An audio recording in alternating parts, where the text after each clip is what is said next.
reporting on the games you love by people who love to game. The MMO Reporter Network. Hello everybody, day 3 at PAX, and I am at the Warner Brothers booth, and we are going to chat some Inifnite Crises. Now, I'm really excited about this game. I've been in the beta. It looks like a blast. So, can you introduce yourself and tell us what you do on the Inifnite Crises team? Hi, my name is Cardell Kerr, and I am the Creative Director for the Inifnite Crises game. And basically that means that I'm in charge of the vision of what makes Inifnite Crises what it is, and that's it. Now, you have a toolbox that would be the envy of any MOBA creator with the DC heroes as your heroes. What is that experience like, knowing that you've got this near infinite number of varieties that you can pull into the game? It's pretty good, actually. I find that often my job is to take that infinite amount of space and cram it into an achievable and as fun as we can get, smaller amount of space that could actually be played by people. And the hard thing must be the ones that you really want to get, but just can't quite get to work or balance quite yet. That must be a real challenge as well. Oh yes, let me tell you, making Superman's been a magical time.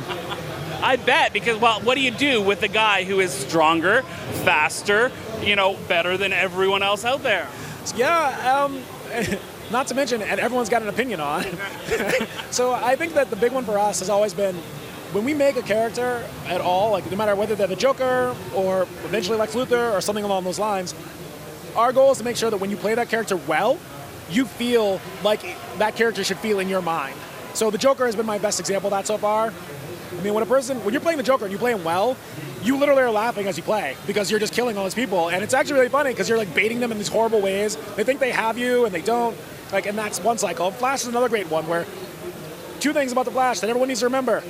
Don't chase the Flash. Please don't chase the Flash. You're not going to catch him. And also, don't run from the Flash, because if you're really hurt, he's going to kill you anyway. I keep telling people this, and they're like, oh, no, I can get away. You can't get away. Awesome. So you've also taken some really big changes from the typical MOBA style of laning and really changed how things are working. So can you go into that a little bit? Sure. So one of our goals in terms of making this game was, it's not just to look at what other MOBAs are doing and do more of that. I mean, we wanted to make sure that our game is accessible for people who really play MOBAs and are big fans of it, but we also want to make sure you feel like a superhero, and that means property damage. I mean, ultimately, I don't know if you watched the most recent Superman movie, but I feel like that summed it up very well, where if you have people fighting that are superheroes or supervillains, there's going to be a lot of collateral damage. And first, when we started off, it was like, all right, we're going to do that visually so that you really get a feeling of what it is to feel powerful. So when you use the bat scream and you're firing it across Gotham and you're destroying mausoleums and playgrounds, and because it's Gotham, they happen to be next to each other, because why wouldn't you have mausoleums and playgrounds next to each other? That was one side, but the other side was, what does it mean when you can destroy the terrain around you and create paths and create openings where they didn't used to be? And that's ultimately what we tried to do with Ghost City, because this entire map is built off of those very, very different elements that allow for wildly different gameplay and wildly different metas. So of the heroes that you've put out so far, which one has been, other than, let's skip Superman because we know that's tough, but other than Superman, which has been the hardest one to get to fit into the gameplay? Wow. I would say we've had a lot of difficult ones. I think the one we are probably struggling with the most is when you look at what's there in terms of the characters we've announced. I think we're having a difficult time with Atomic Green Lantern. He's really, really, really tough. And we actually had Complexity and we had them play, and it was great. They gave us a lot of feedback, and one of them was like, yeah, Atomic Green Lantern, super tough. And we all knew, but yeah, we're kind of struggling with how to make him work while at the same time preserving his feel. Yeah, I've been playing with Green Lantern a bit in the beta, and it's a lot of fun. I mean, that's the thing with all the different heroes, too, that you find. Like you mentioned, you're doing a great job of getting the feel of what people think the hero should be like. Now, with the maps, one of the things that I've heard from some of my staff that are MOBA players is the variety in map availability. So as you keep going through the beta process, I mean, how often, in very general terms, are you looking to add more map variety to the game?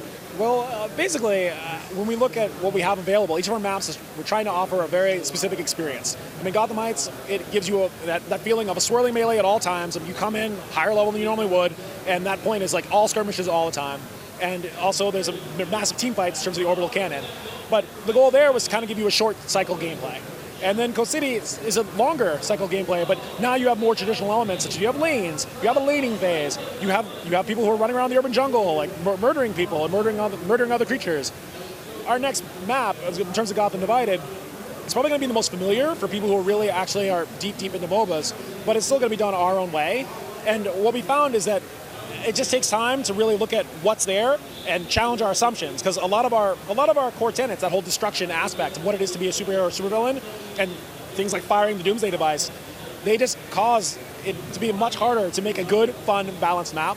So I think that you're going to see more maps from us, but it's going to take a little bit of time.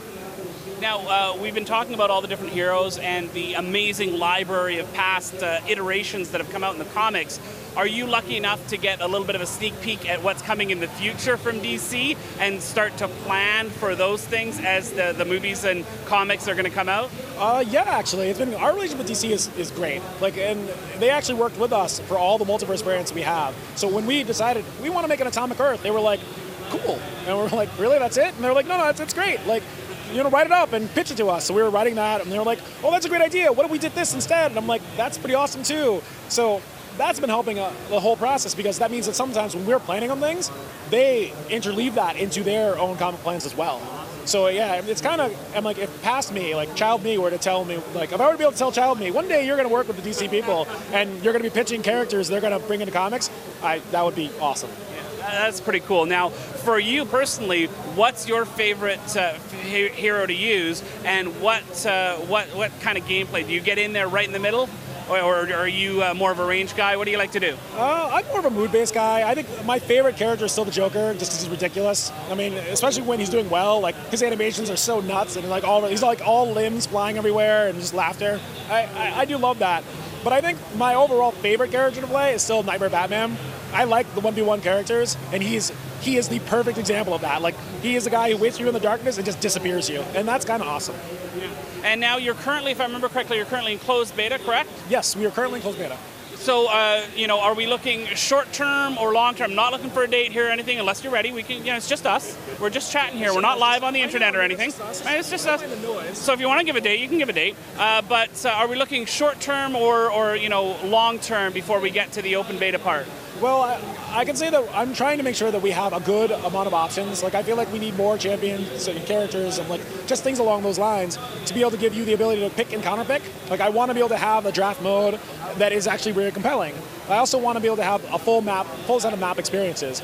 I mean, if I were a betting man, I would say, probably we're trying to shoot for the end of the year, but I wouldn't be surprised if that slipped out. Awesome. Well, thanks so much for your time. Great problem that you have here at PAX, which is an absolutely packed booth, and hope that you have a great PAX here. Thanks a lot.